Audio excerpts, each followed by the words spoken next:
Mesdames, Messieurs, bonsoir. Il est 19h sur Canal Algérie. Merci de nous rejoindre à la une ce soir. L'Algérie célèbre la journée nationale du Moudjahid coïncidant avec le 68e anniversaire de l'offensive du Nord constantinois et le 20 août 1955 et le 67e anniversaire de la tenue du congrès de la Soumam le 20 août 1956. Évocation dans cette édition et round-up des célébrations de cette date historique à travers le pays.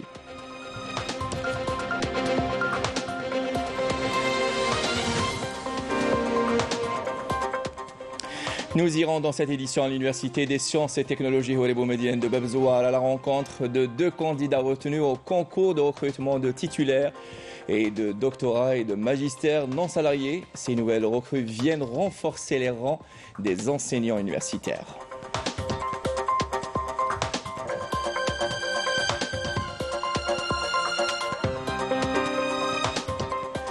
Durant la traversée en aller-retour Alger-Marseille à bord du magnifique Bedji Mokhtar 3, le plus récent navire de la flotte de l'entreprise nationale de transport maritime de voyageurs ENTMV, notre journaliste Amel Bouarba a fait la rencontre de ressortissants algériens qui viennent passer leurs vacances en Algérie. Et c'est le grand format de ce 19h.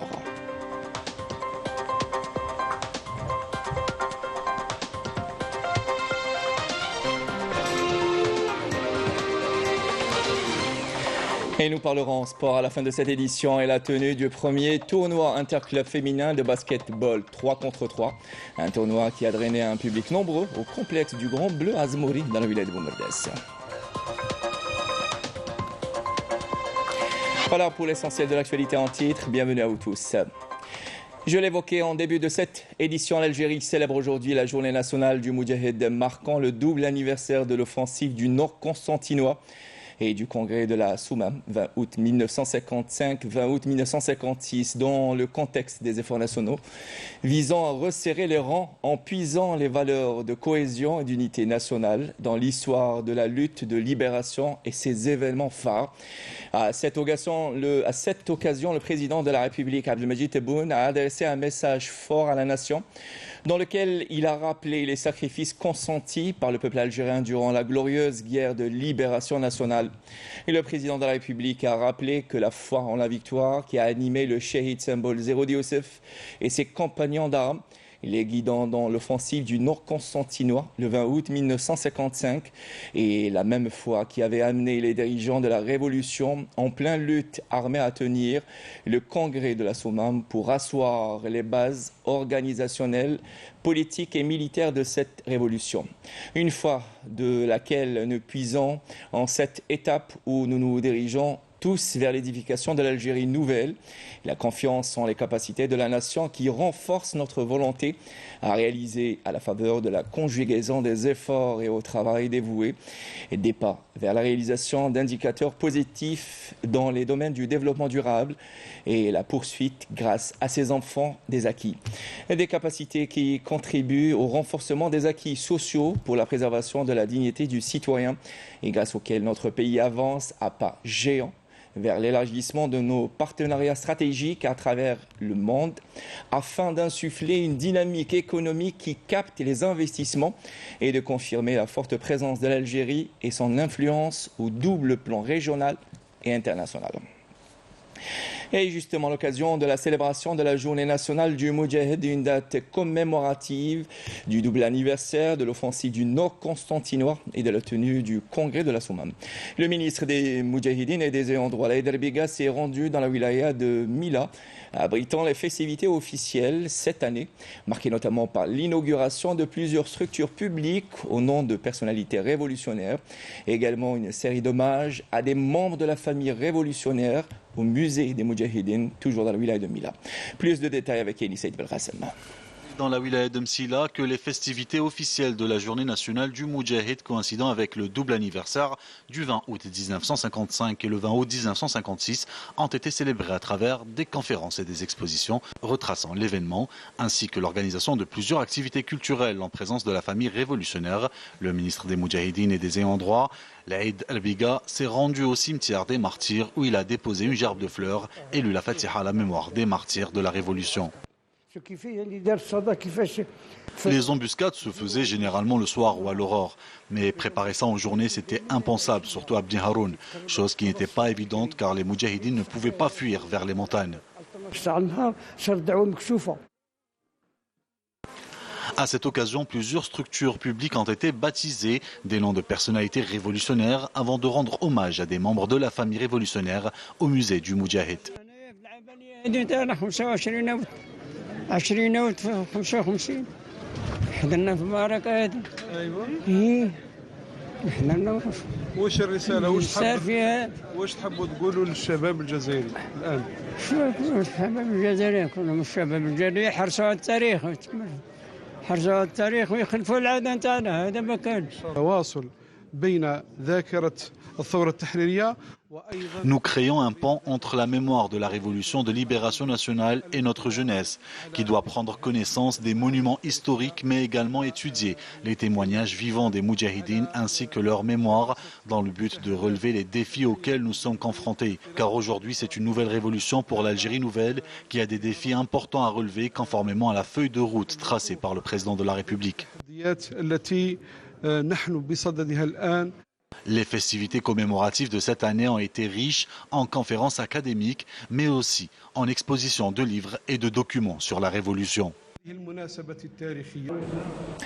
Près du village d'Ifreouzlegen et dans une petite maisonnette au perché d'à peine 20 mètres carrés a été déterminé le sort de plus de 2 300 000 mètres carrés. Cette petite demeure typique de la région est devenue aujourd'hui un mémorial, un musée du Moudjahid, un lieu pour se recueillir et commémorer cette grande date historique hautement symbolique. Dans cette maison, l'on peut visiter un grand salon où sont exposées des photos de Chouhada, de la guerre de libération nationale notamment. Yamina Seiji est notre guide. Ce fut un certain 20 août 1956, dans cette modeste demeure située dans le village d'Ifreouzlegen près de Béjaïa, que s'est tenu le congrès de la Soumam. Une étape charnière dans l'histoire du combat libérateur contre le colonialisme français. Le congrès de la Soumam qui a réussi à unir les différents courants politiques au sein du FLN, qui avait lui aussi réussi à rassembler et à unifier le peuple algérien dans sa lutte libératrice. Nous avons appris sur notre histoire et sur ces guerriers qui ont tout fait pour qu'on soit libre aujourd'hui.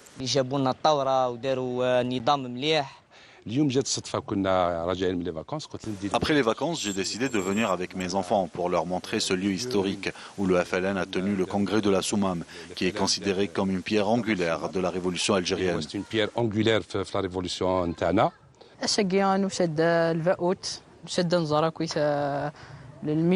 Aujourd'hui, nous sommes venus découvrir ce musée. Il faut qu'on préserve cet endroit, mais aussi notre pays. J'espère que notre génération préservera jalousement notre histoire et la mémoire de nos valeureux martyrs.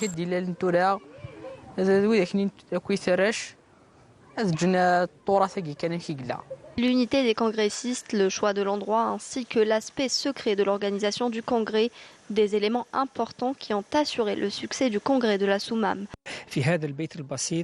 C'est dans cette maison que les leaders du FLN se sont regroupés pour discuter et établir des stratégies de lutte pour l'indépendance, sur tous les plans politiques, militaires, sociaux et même culturels. Lors de ce congrès, ils ont pu tracer les objectifs de la guerre de libération qu'ils ont suivis jusqu'au recouvrement de l'indépendance de l'Algérie le 5 juillet 1962. Une étape cruciale dans le triomphe de la révolution algérienne, le congrès de la Soumam a donc permis de baliser le chemin menant au recouvrement de l'indépendance et de la souveraineté nationale. Par ailleurs, l'actualité est marquée également par la plus importante opération de recrutement dans l'histoire de l'université algérienne. Nous vous en parlions ce matin. Et il s'agit de plus de 10 000 postes budgétaires ouverts par le ministère de l'Enseignement supérieur, dont 8 000 pour les maîtres assistants. Ce soir, nous vous invitons à suivre le déroulement de l'opération à l'Université des sciences et technologies Houari Boumediene de Bab el-Zouar, qui a bénéficié de près de 300 postes dans le cadre de cette opération. Badia Amarni a rencontré Badreddin et Fatma, deux des candidats retenus. Reportage. Fatima et Badreddin font partie des candidats retenus au concours de recrutement de titulaires de doctorat et de magistère non salariés. Une opération d'envergure qui touche près de 8 000 enseignants universitaires sur tout le territoire national. Exemple à l'Université des sciences et technologies Houari Boumediene de Bab el-Zouar.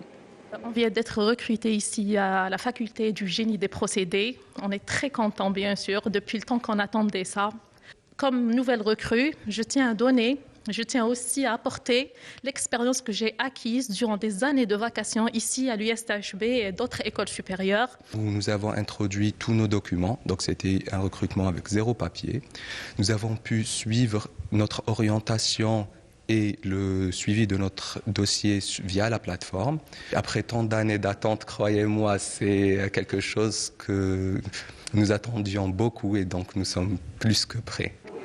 Ces nouvelles recrues viennent renforcer les rangs des enseignants universitaires. Ils vont signer leur PV d'installation au début du mois de septembre prochain. Au niveau de l'USTHB, si je parle de mon université, nous avons reçu quand même 306 dossiers. Nous avons retenu pratiquement 298 nouveaux enseignants qui donc ont été retenus après les différents traitements de dossiers, les concours qui ont eu lieu, les entretiens qui ont eu lieu le 7 août dernier. Et donc normalement, durant la première semaine de septembre, donc, ces nouvelles recrues vont signer leur PV d'installation. Ce recrutement exceptionnel des diplômés universitaires de doctorat et magistère a permis de choisir les futurs professeurs qui vont encadrer les étudiants dès la prochaine rentrée universitaire. Une formation d'1 année leur sera dispensée. Bon, ça va permettre à l'université de renforcer son taux d'encadrement. Deuxièmement, ça va permettre aussi à nos jeunes doctorants et titulaires de magistère de réaliser leurs rêves, puisque ils ont quand même fait de gros efforts, ils ont obtenu un diplôme de très haut niveau.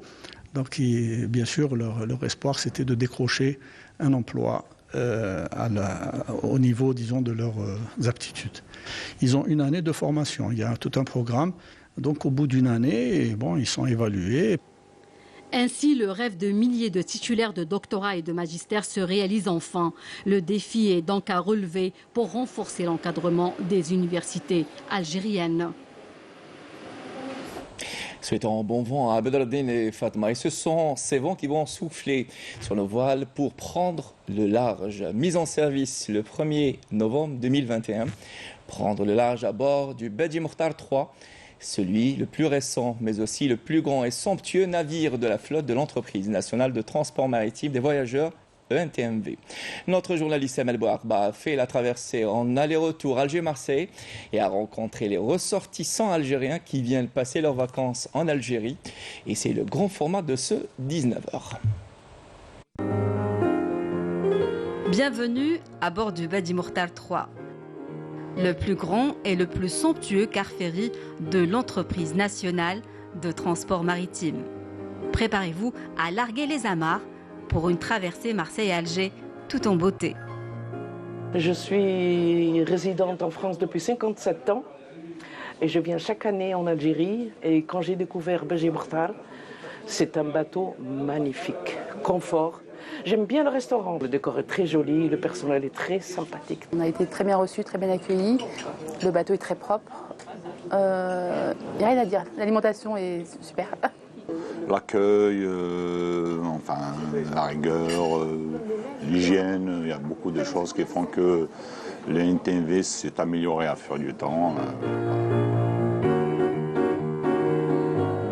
Le Bedi Mokhtar 3 se distingue par son décor somptueux, plein de charme avec de magnifiques œuvres d'art ornant les murs, illustrant la culture algérienne dans toute sa diversité. Une belle ambiance à savourer en profitant des terrasses et des salons avec un espace ludique dédié aux enfants. Dès qu'ils foulent le sol de ce luxueux navire, les passagers sont plongés dans l'ambiance algérienne.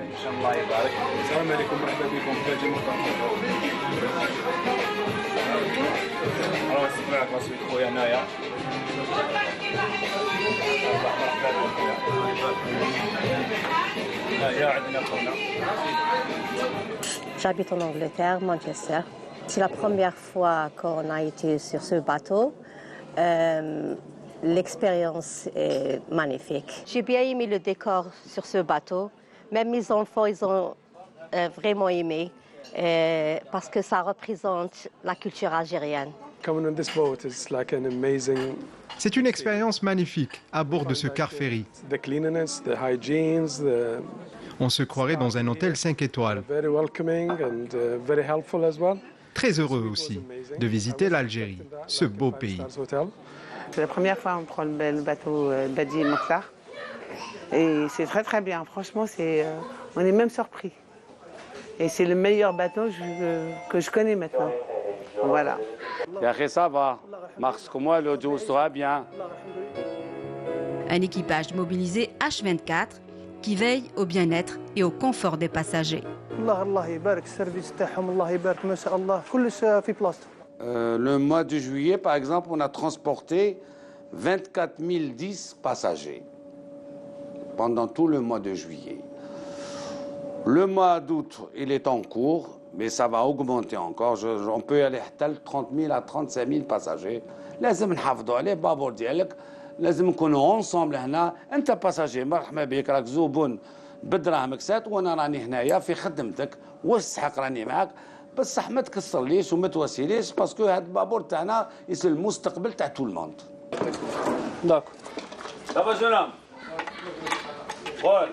C'est un grand navire. Il est de capacité de 1800 passagers et 600 véhicules, 540 cabines et 300 fauteuils. Un ou deux salles à manger qui se situent au niveau du pont 7 et pont 8 et un grand salon-bar à l'arrière. Et un commandant de bord passionné qui a été le chef de projet du Badi Mokhtar 3.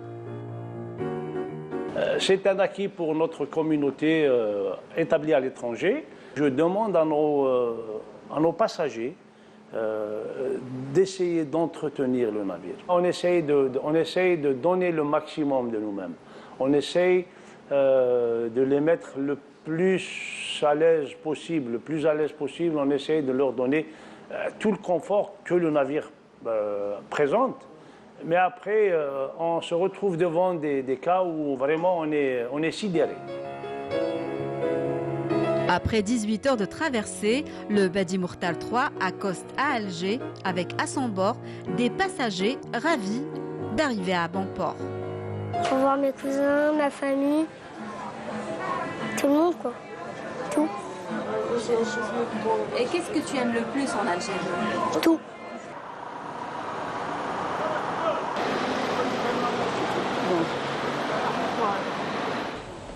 Si pour certains passagers du Badi Mokhtar 3, c'est le début des vacances, le séjour du dernier groupe des enfants de la communauté algérienne établie à l'étranger touche à sa fin. Avec une soirée mémorable où danses et chants traditionnels ont uni les cœurs, créant des moments de joie et de partage. Un séjour durant lequel ils se sont imprégnés de la culture et des traditions de l'Algérie, renouant avec leurs origines. Rina Al-Warari. C'est dans une atmosphère empreinte de convivialité, entre danse et chants traditionnels, que les enfants de la communauté algérienne établie à l'étranger passent leur dernière nuit en Algérie, après avoir passé un séjour à Ain Temouchent, laissant derrière eux des souvenirs inoubliables. Je suis venue de Marseille, j'ai eu l'occasion de faire la prière du vendredi à la mosquée, puis j'ai récité le Saint-Coran. J'ai visité plein de monuments historiques qui m'ont beaucoup plu. La plage, les cités historiques, les grottes, les khadjats. J'ai aimé les sorties, il y a une très bonne ambiance ici. L'ambiance. Très bon séjour et on est très vivant l'Algérie. Pour beaucoup de ces enfants, c'était leur toute première visite en Algérie. Tout a été soigneusement préparé pour leur offrir une expérience mémorable. Nous avons accueilli plus de 900 enfants durant la saison estivale. Nous avons mis à leur disposition toutes les commodités pour leur assurer un bon séjour. Ces enfants ont eu l'occasion de visiter et de découvrir leur pays, de connaître leurs origines et de créer de bons souvenirs.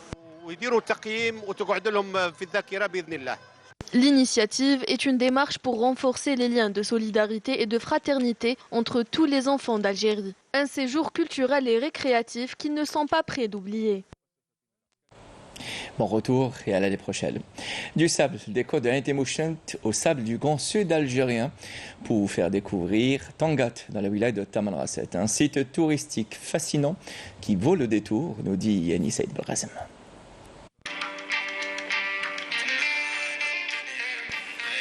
Situé à 1400 mètres d'altitude dans la chaîne montagneuse du Hogar, Tamanrasset recèle des sites touristiques aux paysages époustouflants. Dunes, roches, sable fin et verdure, de quoi faire rêver les touristes locaux, notamment les étrangers. En plus de ces paysages magnifiques, cette région abrite plusieurs animaux, tels que le chat sauvage et également des oiseaux migrateurs. Je suis venu avec ma famille pour découvrir le site de Tangat. C'est un site touristique magnifique.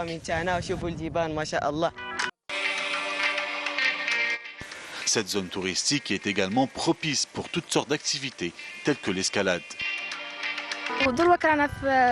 Nous sommes à Tangat, une région connue pour ses montagnes impressionnantes. Nous avons reçu des invités de la wilaya d'Adrar. Nous avons voulu leur faire découvrir les magnifiques paysages de Tangat et également les plats traditionnels de la région. Je découvre les traditions et la culture de la région de Tamanrasset. Je suis vraiment impressionnée et je m'y plais vraiment. Il faut que tous les visiteurs préservent cet endroit magnifique. Avec un panorama volcanique le plus beau du monde, des gravures rupestres et ses gueltas aux eaux limpides, Tamanrasset, capitale du Hogar, offre aux visiteurs un dépaysement total. Et dans l'actualité internationale, des villes entières brûlent depuis des semaines au Canada. Là-bas, plus de 200 000 personnes ont dû évacuer leurs maisons dans la ville de Yellowknife, alors qu'en Espagne, les pompiers sont débordés et peinent à lutter contre des feux de plus en plus féroces et incontrôlables. Rina Lorari. En Europe, les flammes ont dévasté des milliers d'hectares de forêt dans le pourtour méditerranéen. La Grèce a été particulièrement touchée avec des feux de forêt ravageant les îles de Rhodes, Corfou, Eubée et d'autres régions. Au total, près de 50 000 hectares ont été détruits le mois dernier. En Espagne, l'île de Tenerife aux Canaries est aux prises avec un incendie ravageur depuis 4 jours, avec environ 4 000 hectares décimés sur un périmètre de 42 km. En vue des conditions météorologiques et la topographie de l'île, l'archipel espagnol fait face à l'incendie le plus compliqué depuis 40 ans. Le Portugal, l'Italie et la France ont également été touchés par les feux ravageurs, enregistrant des températures records dépassant les 47 degrés Celsius dans certaines régions. En Amérique du Nord, la situation est tout aussi critique. Au Canada, plus de 13,7 millions d'hectares de forêt sont partis en fumée en raison des feux qui durent depuis le début de l'année. Selon le Centre d'interservice des feux de forêt du Canada, plus de 1000 feux de forêt actifs ont été enregistrés hier. Aux États-Unis, l'île de Maui, située dans l'archipel d'Hawaï, est depuis quelques jours frappée par les incendies les plus meurtriers de l'État américain depuis plus d'un siècle, avec 106 décès répertoriés jusqu'à présent. Un bilan qui risque de s'alourdir selon les autorités locales. Pour terminer ce journal, un mot de sport et la tenue du premier tournoi interclub féminin de basketball 3 contre 3 qui s'est tenu au complexe touristique Le Grand Bleu à Zemmouri dans la wilaya de Boumerdes. Devenu une discipline olympique depuis 2020, le basketball 3 contre 3 a drainé un nombreux public. À cet événement, Lamia Boudboudaï était pour nous.